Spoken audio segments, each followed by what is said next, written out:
Alright, so I just want to do a quick little introduction. Of course, this part of the course is focusing on microbiomes, and specifically we're looking at the gut microbiomes. So what is a microbiome? Of course, we've gone over this over and over again. A microbiome is the types and proportions of microbiota in a given environment.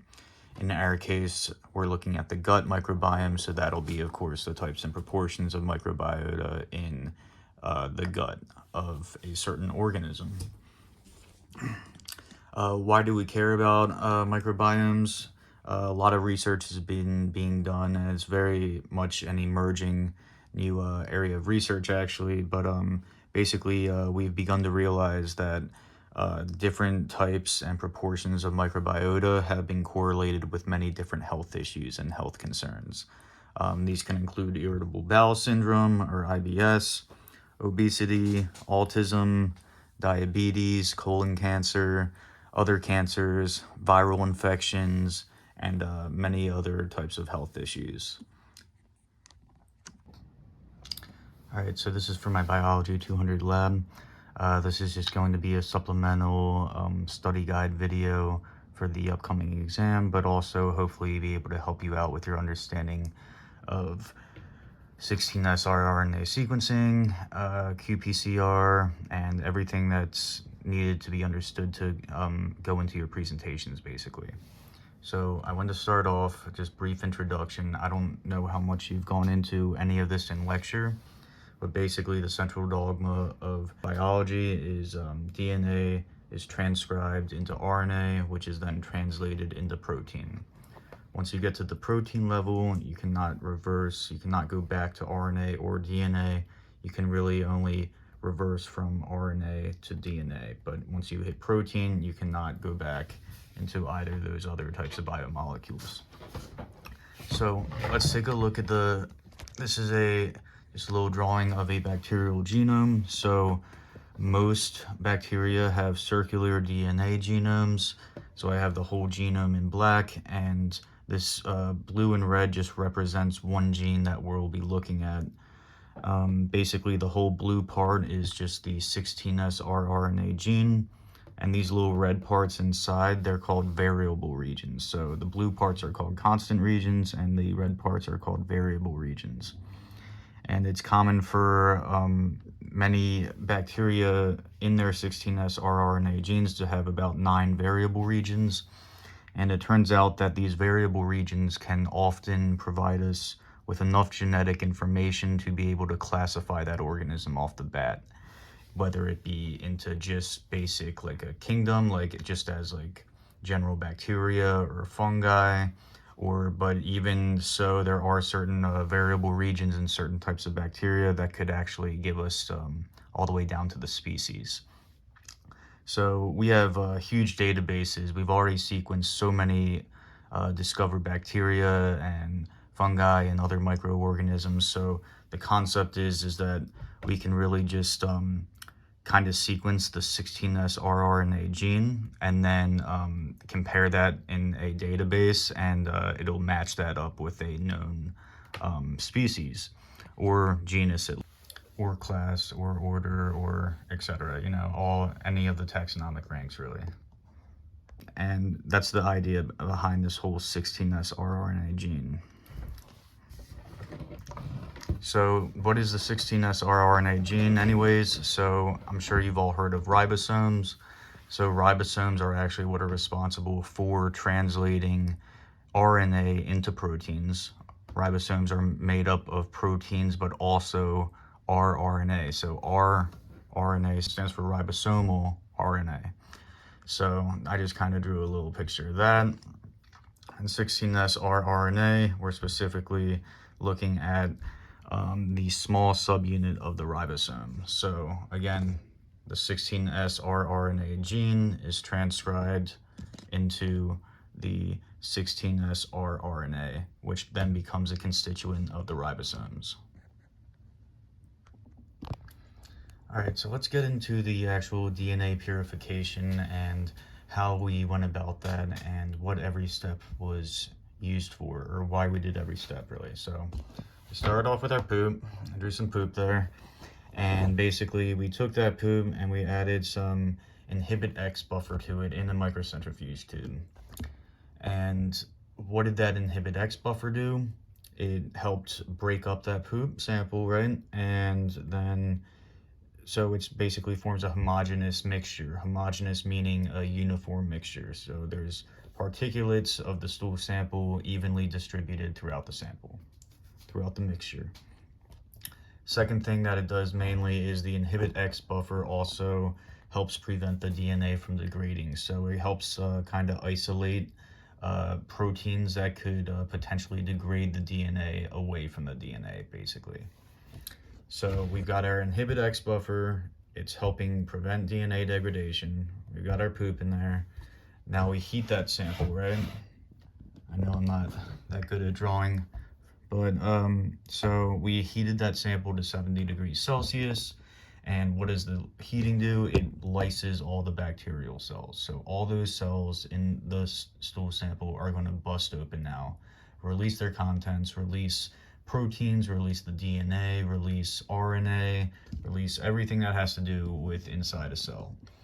And so why we added the inhibit X first is basically, so now we have ruptured cells, the cells are broken, and they're bursting open inside of the inhibit X buffer. So automatically the DNA is going to be protected, basically.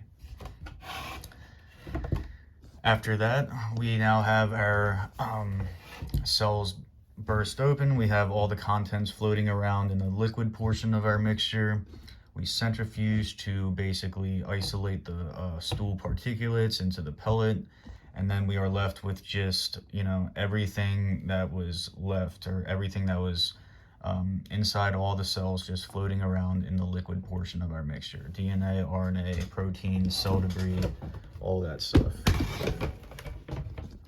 So after that, this is the same picture here. We took the supernatant, so we're taking now all those DNA, RNA, proteins, and we're transferring it to a new tube with a little bit of proteinase K in it. What is proteinase K?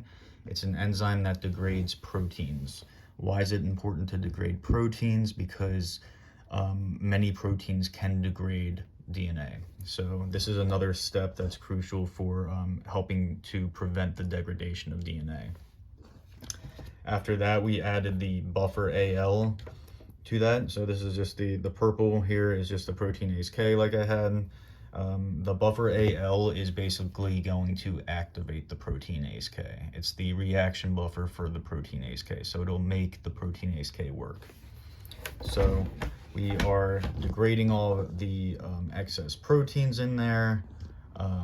So we can protect our DNA. Then we incubated for a little bit to let proteinase K do its job. And then we added ethanol to our mixture. So the purpose of the ethanol is to basically allow the binding of the DNA to the spin column. That's going to be in the next step. So our finished product as of right now is we've got a tube with all the lysates, the cell lysates, so, you know, everything that was in the cells. We've got our proteinase K in there. We've got our buffer AL in there, and we've got ethanol in there. So the DNA is being protected at the moment, and we just added ethanol, which will help the DNA bind to the filter of the spin column in the next step. All right, so where we left off, we now have our lysates in mixture with the proteinase K, so our DNA is protected by the proteinase K. We've also got the ethanol in there now, so that'll enable the DNA to bind to the QIAGEN column. So specifically, this is the QIAGEN column. We've just got a microcentrifuge tube with that little filter contraption inside. So this is the filter here in black. That's also called a membrane. And so after we added the ethanol, we took our lysate and we added it to the spin column, to the QIAGEN column, and then we centrifuged it. So the centrifuging will of course pull all the liquid through, but in this case, again, we added the ethanol, so the ethanol allows all the DNA in the sample to bind to the filter, so that's the DNA there. DNA is bound to the filter while all the contaminants passed through the filter. So now basically everything that just passed through the filter is now trash. So we basically took the column out, we just dumped the contaminants in the trash, and then we put the filter or the column back into the tube. That brings us down here. So now is the washing steps. So we did 2 washing steps. So we just added AW1 buffer, so that's wash buffer 1. We added that to on top of the filter. We centrifuged, pulled all that further contaminants through into the tube.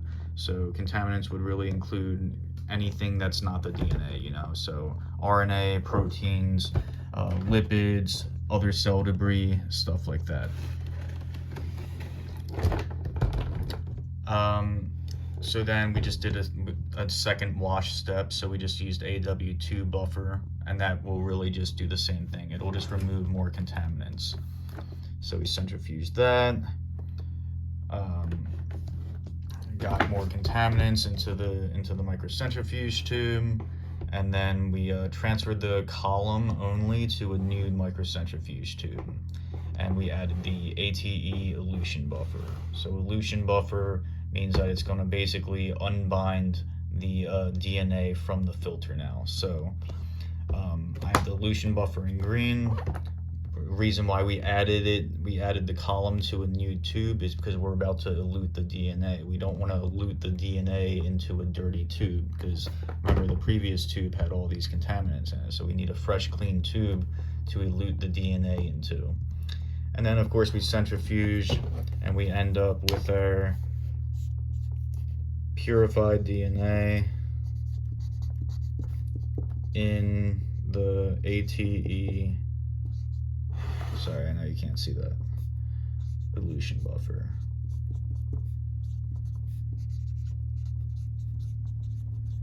Boom, and that is our DNA purification. All right, so after that we have our purified DNA here, right? Our purified DNA in ATE buffer. And after that, we wanted to get the concentration of it. And what we used here was a special type of spectrophotometer. It's called the nanodrop. It's an ultraviolet spectrophotometer. So the first spectrophotometer we used in the enzyme lab used the visible light spectrum. This one actually uses the ultraviolet light to determine concentration of biomolecules. So it turns out that DNA can absorb ultraviolet light really well at 260 nanometers, and proteins can absorb ultraviolet light really well at 280 nanometers. So what this UV spectrophotometer does is, again, we took, if you remember, a really small drop. We took 1 microliter and we put it on the little reading device, and it spits out a concentration. So it gave us a concentration of our DNA in nanograms per microliter. It also gave us, if you remember, the 260 over 280 value. So that refers to the DNA absorbing light, ultraviolet light at 260 nanometers, and proteins absorbing UV light at 280 nanometers.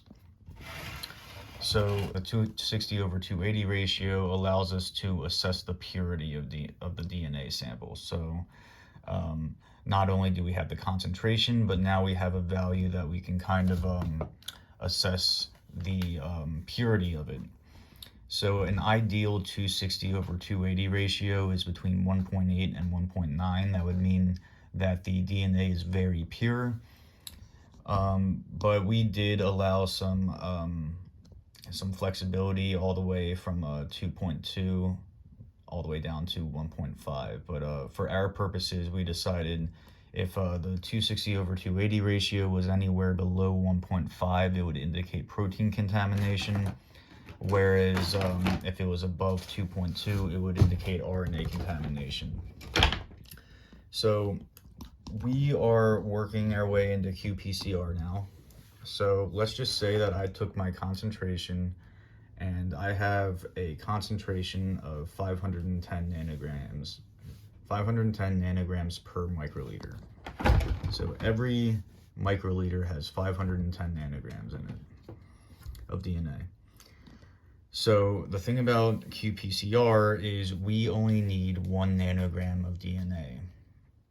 And we have a problem here. So every single microliter in my stock has 510 nanograms of DNA. And the lowest amount that I can pipette is only 0.2 microliters. So even if I were to pipette 0.2 microliters of my stock, I would be pipetting about 20% of that. I would be pipetting about 102 nanograms.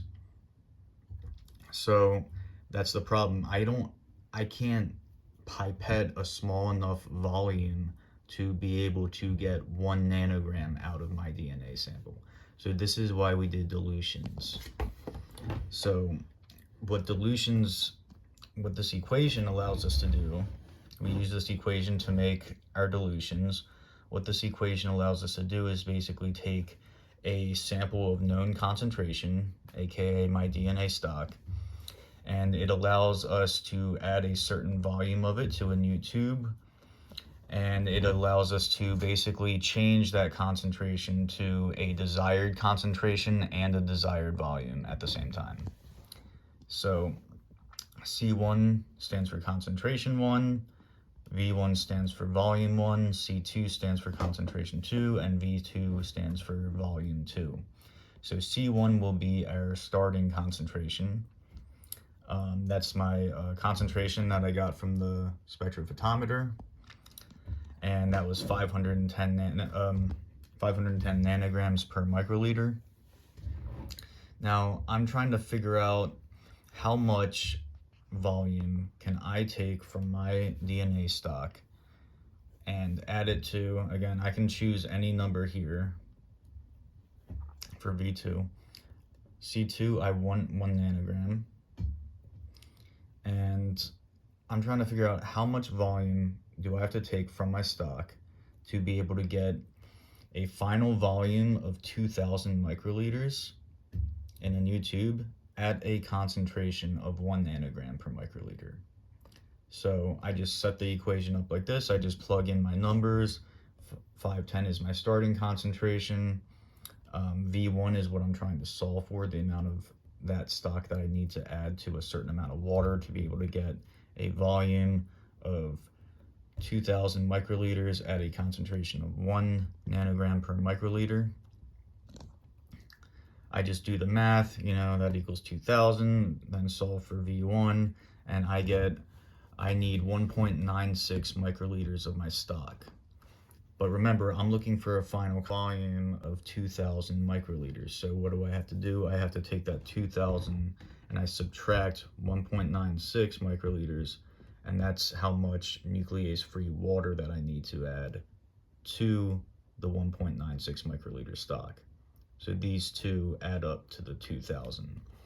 And by adding the 1.96 microliters of the 510 nanogram per microliter stock to 1,998.04 microliters of nuclease-free water, that will give us a final volume of, I hope you can see this, 2,000 microliters, and the concentration of my DNA will now be 1 nanogram per microliter.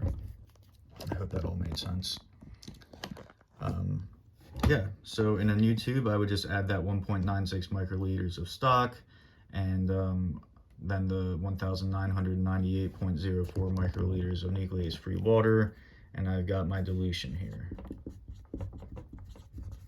1 nanogram per microliter. And we can now use this dilution in the qPCR reaction. All right, so a little bit about DNA replication before we get into qPCR. I have listed here everything that's needed for, just basically the main components that are needed for DNA replication to even take place. So first of all, we need nucleotides. Nucleotides are the components of DNA. They're the A, T, C, and G, adenine, thymine, cytosine, and guanine. And basically DNA polymerase will take those nucleotides and incorporate them into a growing strand. So the way this works is basically we also need, of course, template DNA. So we need a piece of DNA to replicate. And the way this works is we have our template DNA. So I have a template DNA down here. And if you see, we also need primers. So primers are short RNA fragments that bind to DNA and act as a docking site for DNA polymerase. So basically we'll add primers, and the primers are complementary to certain regions of the template DNA. And they're just short fragments. So this is a primer here. And basically what that does is it acts as a little docking site for DNA polymerase to come in. And remember, DNA polymerase is the enzyme that will actually bind to DNA. It'll actually come in and bind to this primer here, DNA polymerase. And then it'll extend that DNA. It'll take nucleotides and extend that DNA downstream of the primers. So we'll end up getting something like this, basically. We've got our primer again. But now, further downstream, we'll have that replicated DNA because DNA polymerase just replicated that DNA, right? Cool. And then there's technically another enzyme called DNA ligase that'll come through after DNA polymerase has done its job. And what DNA ligase does is it basically ride along the DNA and just seal those bonds. All right, so let's start talking about PCR a little bit. So PCR stands for polymerase chain reaction. And what it entails really is we are going to select a specific gene in a DNA sample, and we are going to target that gene and we're going to amplify that gene on an exponential basis. So we're going to make many copies of that gene. So what we really do is I have all the components here listed again for DNA replication, and we're basically going to use those components as a tool and manipulate them to basically target one gene only that we want to amplify. So what we do is we get everything that's needed for DNA replication, and we select certain primers that are only going to bind to the ends of the gene that we want to amplify. So I want you to imagine that we've got all the components for DNA replication and our primers in a tube, and then we're going to heat that tube. The first step of PCR is to heat that tube, and that's going to be called the denaturation step. In the denaturation step, we heated the tube to 94 degrees Celsius, and that high heat will break all the hydrogen bonds in between the nucleotides, the complementary nucleotides, and it's going to split that double-stranded DNA molecule into two single strands. So that's the denaturation step. The second step is called the annealing phase, in which case we reduce the temperature to about 58 degrees. And when we reduce the temperature, it allows the RNA primers to bind to the ends of our target genes through complementary base pairing. And if you remember about the primers will then serve as a docking site for DNA polymerase in the next step, which is called elongation. So in elongation, the whole point of elongation is to actually now replicate those single strands of DNA.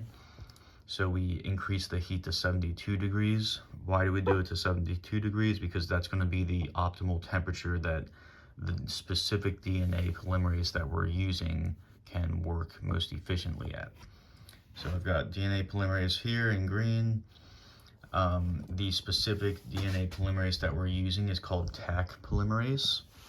Taq stands for Thermus aquaticus, and this is important because Thermus aquaticus is the organism that the DNA polymerase we're using for this qPCR reaction are from. So what's special about Taq polymerase or Thermus aquaticus is it's actually an organism that lives in underwater hot air vents. So this organism can tolerate very high temperatures. And this is important. It's actually lucky that we have this organism because since it can tolerate such high temperatures, its DNA polymerase can also tolerate such high temperatures. So its DNA polymerase can withstand all of these cycling, all these temperature cycles, all the way up to 94 degrees. It can withstand and survive that. If we were to try to use our own human DNA polymerase, just the temperatures would probably destroy our human DNA polymerases by itself. So that's why we're lucky to have this Taq polymerase, this Thermus aquaticus polymerase, DNA polymerase. And so DNA polymerase will then bind to the primers, and then it'll start building the new complementary strand off of those primers and downstream from those primers. And at the end, we'll get, after one cycle, we'll have double the amount of DNA. So now we've got 2 double-stranded DNA molecules instead of 1 that we started off with. And that's just after one cycle through all these temperatures. So then what would we do after that? We would just repeat all of those cycles again, and the next cycle 2 double-stranded DNA molecules would turn into 4. Then the next cycle 4 would turn into 8, 8 into 16, 16 into 32. So that's exponential amplification there. The whole idea around PCR is that we're going to exponentially amplify a select target gene of interest. And this entire process for 39 cycles through all 3 of these heating and coolings, we did 39 cycles. That took just over 1 hour and 50 minutes, so just under 2 hours.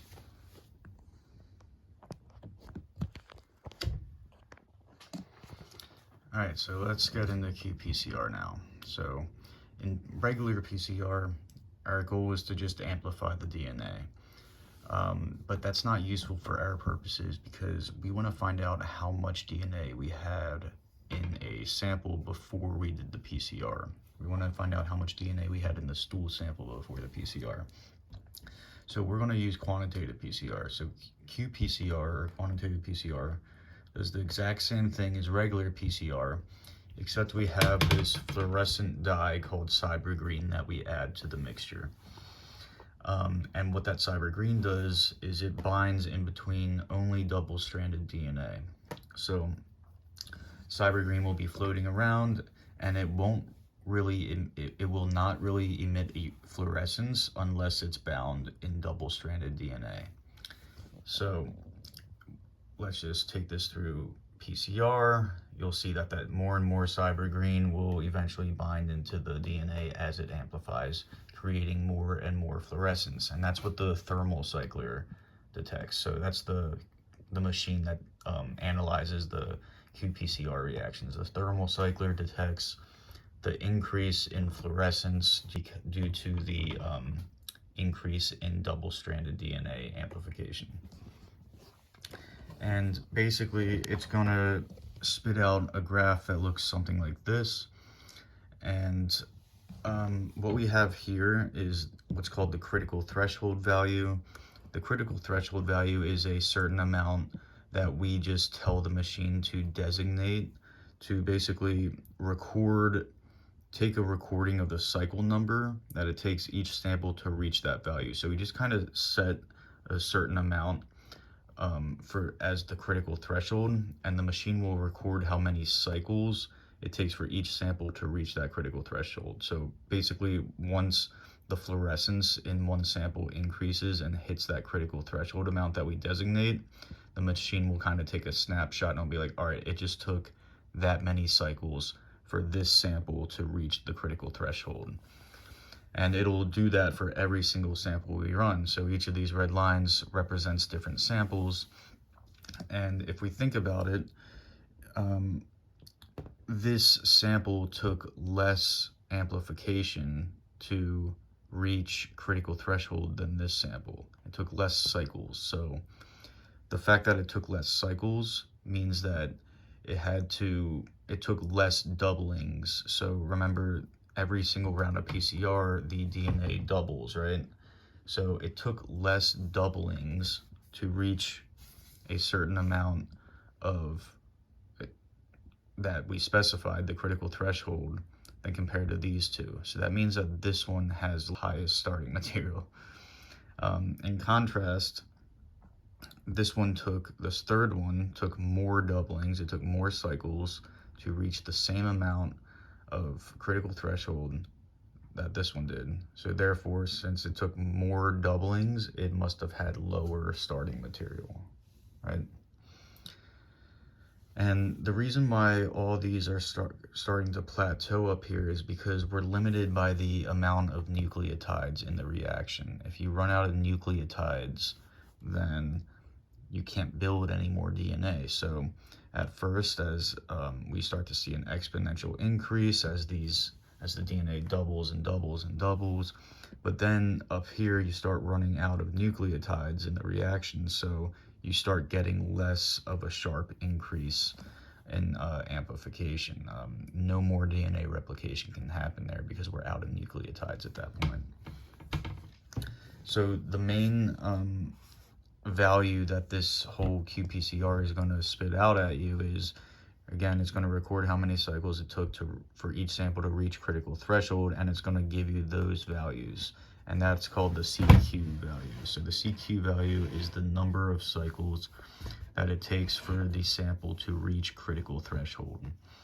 And I have here the main ranges of how you can kind of just generally assess your data.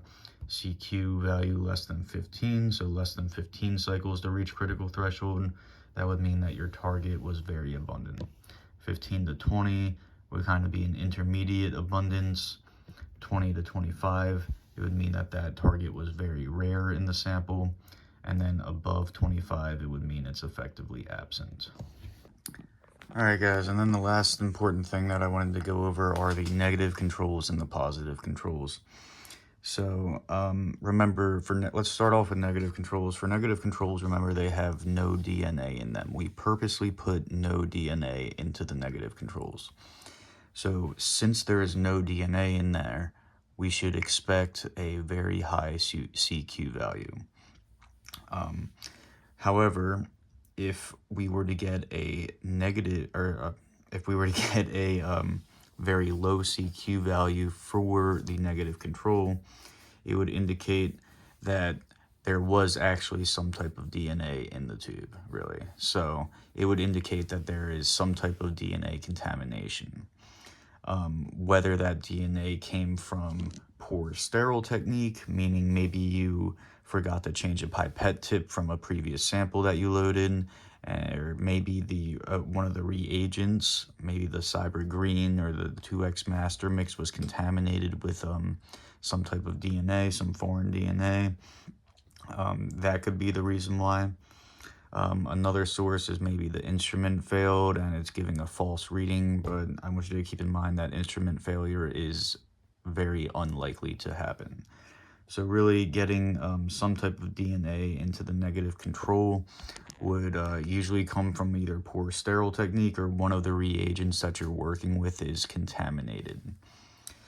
Now, for positive controls, the positive controls contain a type of DNA that we know will amplify efficiently. So if we know it's going to amplify efficiently, we know that it should really have a low CQ value. However, if we were to run the qPCR and it were to have a high CQ value, what does that mean? A high CQ value means that there's very little DNA. But if we know that we put a certain type of DNA that's supposed to amplify efficiently, it would mean that something happened to that DNA to get a high CQ value. It would mean that that DNA was degraded pretty much. It would mean that somehow that starting material, that DNA, got very, very small. So mainly the main thing that a high CQ value in a positive control would indicate is that that DNA was degraded. So something happened with introduction of DNA degrading proteins into the positive control. And again, that could be due to poor sterile technique. You forgot to change a pipette tip, or maybe you hit the pipette tip against something dirty and you didn't notice, and then you put that in the tube, that could introduce contaminants, contaminating proteins. Another thing that could yield a high CQ value, of course, is if I forgot, or the researcher forgot to add the DNA in the first place. There would be very little or no DNA at all then, and they would therefore give a high CQ value. Then finally, instrument failure again, that's not likely, but the main thing that I want to point out about both negative and positive controls is that, let's say I ran my negative control and I got a very low CQ value. So there was some type of DNA contamination. There's no way that I can know for certain that it was either sterile technique or if it was a reagent that was contaminated. So given the chance that it was due to one of the reagents that I'm working with being contaminated, I took that reagent and I put it in both my negative control and positive control and all of my samples. So that means that every single one of my tubes was potentially contaminated. So if the negative control does not work, I cannot count on my data being reliable, because it's possible that one of my reagents was contaminated, which I just used in every single sample. And then the same thing with positive controls. If my positive control does not work as expected, or in essence, if I were to get a high CQ value, it would mean that there's a possibility that one of my reagents was contaminated with DNA degrading proteins. And the fact that I used that same reagent in my negative control, my positive control, and every single one of my samples especially, it could mean that the values that the qPCR machine spit out at us, the CQ values, are not accurate. So therefore, if the positive control doesn't work as expected, and or if the negative control doesn't work as expected, you cannot count on your data being accurate.